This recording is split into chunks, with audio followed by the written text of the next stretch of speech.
जो technician exam railway द्वारा हो रहा है, रेलवे द्वारा कंडक्ट करवाया जा रहा है, उसमें सीबीटी के साथ ट्रेड टेस्ट भी अनिवार्य करना चाहिए।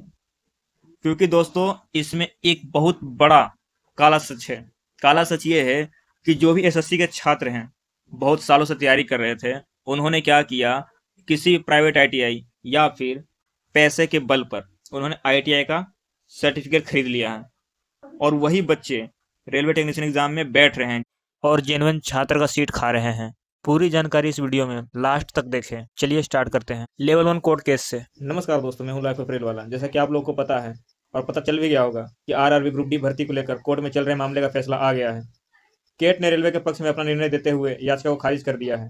यानी 10वीं पास अभ्यर्थी रेलवे ग्रुप डी की इस भर्ती के लिए योग्य माने जाएंगे और परीक्षा भी दे सकेंगे। जैसा कि आप सभी जानते हैं, हमारे अभिषेक सर ने हमारे आईटीआई वाले छात्रों के लिए एक मुहिम जारी की और आगे बढ़कर कोर्ट केस किया। इस कोर्ट केस ने सबको चौंका दिया। ये देखिए, ये 18 पेज का फैसला है जिसमें 10th वालों के पक्ष में फैसला गया है। इसमें बताया गया था जो भी विवाद था, वो सारे विवादों को इन 18 पेज में लिखा गया है। ये भर्ती संख्या 8/2024 थी और इस पर स्टे आईटीआई और 10th के विवाद को लेकर लगाया गया था। ये देखिए, जो भी विवाद था ये नोट 15 में लिखा गया है, जिस विवाद को लेकर लगाया गया है। देखिए, 10th पास और ITI NCVT with board MCF approval educational qualification level 1 apprentice certificate granted NCVT 10th plus NSC granted ITI 10th pass ITI और minimum educational qualification was retained as unchanged किया गया है। अब आगे आते हैं, आगे भी क्वालिफिकेशन को लेकर ही बात कही गई है। Accordingly it is propose to review the revise educational qualification and retain the. देखिए, ये समझ आ गया आपको कि उसी को रखा गया है। अब आगे पढ़िए। Existing educational qualification recruitment of 10th pass और आईटीआई इक्विवेलेंट और national apprentice certificate granted by NCVT for all future post market recruitment in level 1 in railways. ये फैसला आ गया कि जो आगे भी भर्तियां होगी उनमें 10th और आईटीआई या एनएससी ग्रांटेड सभी को मौका दिया जाएगा। मतलब दोनों के लिए भर्तियां निकाली जाएगी। The applicant but this no way signifies that advertisement for recruitment had been issue on the date of indicative notice. जो भी इनके द्वारा पहले नोटिस निकाला गया था एजुकेशनल क्वालिफिकेशन को लेकर, के संदर्भ में क्या लिखा हो, for all practice purpose the date of issue of the recruitment advertisement would be counted as on 22/1/2025 the date shown as the date of publication. The minimum educational qualification for grade 1 post was change from the 10th pass plus ITI NCA equivalent. देखिए, गलत लिखा हो यहाँ पे NAC equivalent होना चाहिए, लेकिन उन्होंने एनसीए लिखा। पता नहीं इनका क्या है लिखने का मतलब। टू द 10th पास और ITI NSC equivalent 2/1/2025 before the issue advertisement we are therefore the considered opinion the balance convention in the case lies with the respondent the instant OA is devoid of merit deserve to be dismiss and is accordingly dismiss किया गया। All the pending MS if any are also disposed of in the aforesaid manner however there shall be no order as to cost. अब देखिए, जो भी इनका विवाद चल रहा था उन सभी विवादों को डिसमिस्ड किया गया। इनका मानना था कि जो 22/1/2025 को नोटिफिकेशन निकाला गया उसकी जो मिनिमम क्वालिफिकेशन रखा गया उसी पर भर्ती प्रक्रिया चलेगी। जैसे कि 10th और आईटीआई मिनिमम क्वालिफिकेशन दोनों रखा गया। आईटीआई के पक्ष में केस किया था। इनका मानना था कि लेवल 1 में आईटीआई वाले छात्रों को मौका मिले क्योंकि उन्होंने आईटीआई किया, उनके पास स्किल्ड है।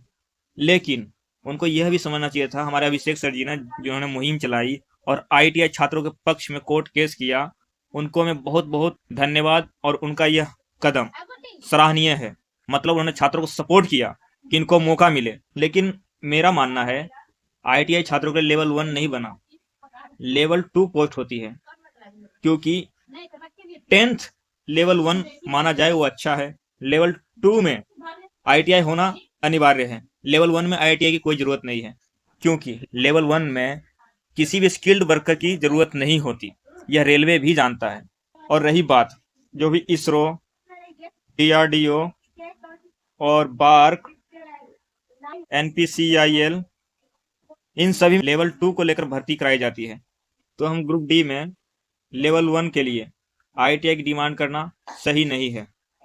और मेरा अभिषेक सर से अनुरोध है कि सर आप एक और मुहिम चलाइए। जो टेक्नीशियन एग्जाम रेलवे द्वारा हो रहा है, रेलवे द्वारा कंडक्ट करवाया जा रहा है, उसमें सीबीटी के साथ ट्रेड टेस्ट भी अनिवार्य करना चाहिए। क्योंकि दोस्तों इसमें एक बहुत बड़ा काला सच है।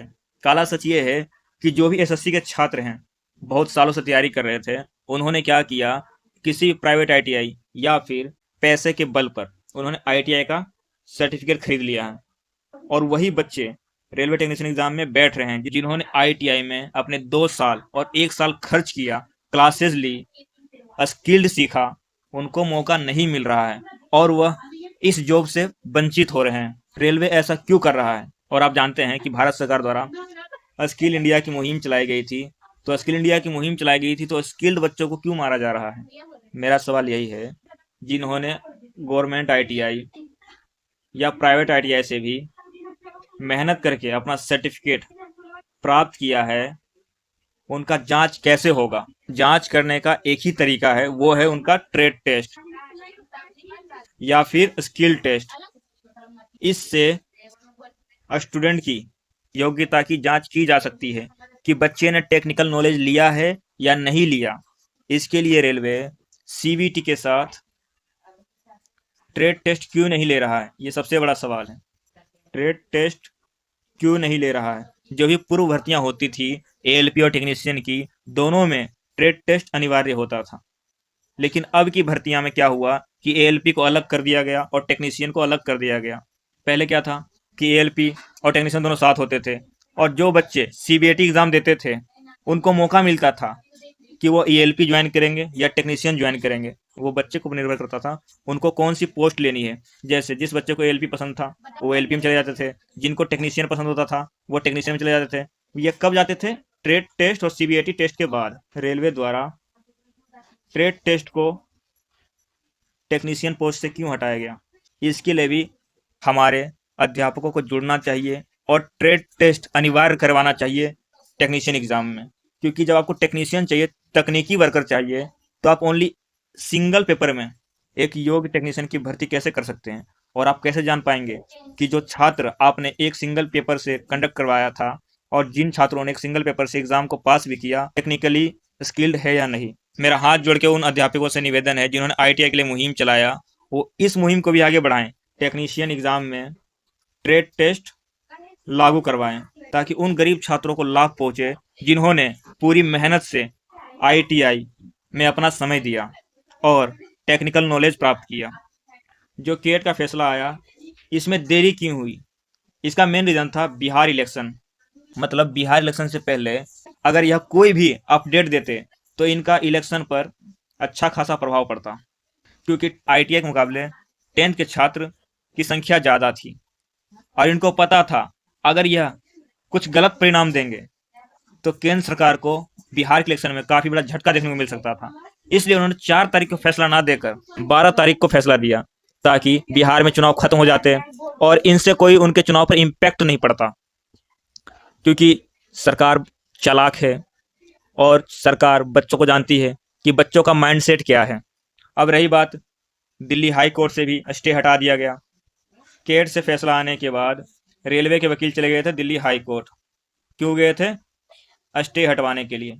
अब स्टे भी हट गया और एग्ज़ाम की डेट आपकी जल्दी घोषित हो सकती है कि एग्ज़ाम कब से करवाया जाए, क्योंकि रेलवे जानते हैं पूरी तैयारी में है और हाइब्रिड मोड में चल रहा है। मतलब इतनी तेजी प्रक्रिया चल रही है कि वह आपको नवंबर लास्ट तक या फिर दिसंबर के मिड तक आपको एग्ज़ाम नोटिस की खबर मिल जाएगी।